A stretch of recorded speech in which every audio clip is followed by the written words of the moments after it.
Nous sommes à l'hôtel de la Côte ce vendredi 27 janvier 2023 en ville d'Uvira au site Kivu. Les chevaliers de la Plume et les acteurs clés de sécurité locale échangent sur la sécurité des journalistes pendant la période préélectorale, électorale et post-électorale en RDC. C'est à travers un forum communautaire organisé par l'organisation Journalistes pour la promotion de la démocratie et des droits humains JPDDH avec le financement de l'organisation américaine NED. Fiston Ngoma Mayabala est le facilitateur de ce forum. Dans son intervention, il a appelé les journalistes à travailler en étroite collaboration avec les autorités locales pour leur protection et sécurité avant, pendant et après les élections. Il a rappelé aux journalistes et services de sécurité l'acte d'engagement, les invitant au strict respect et à son application pour se protéger mutuellement pendant et après les élections. Au sortir de cette activité, Papi Josephat Magondo, point focal de l'ONG GPDDH Uvira, a expliqué la quintessence de ce forum. La thématique de la sécurité des journalistes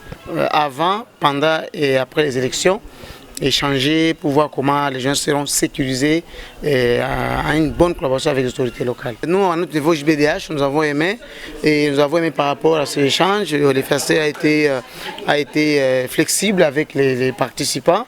Et je rappelle le nom de Fiston Mayabala qui était le facilitateur numéro 1. Et j'ai vu que le quorum a été atteint parce que nous avons invité presque toutes les couches. La société civile, il y a eu FARDC, la PNC qui était représentée.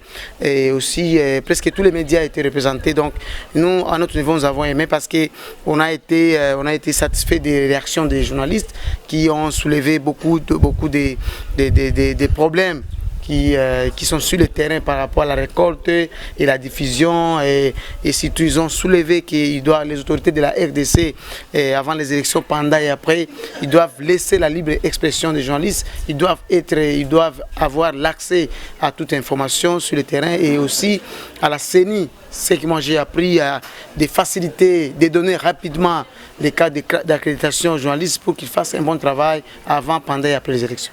Parmi les recommandations, les participants ont demandé au JBDH de faire le plaidoyer pour qu'il y ait au moins autonomisation de délivrer les cartes de presse de l'INPC au niveau des provinces ou pourquoi au niveau des entités.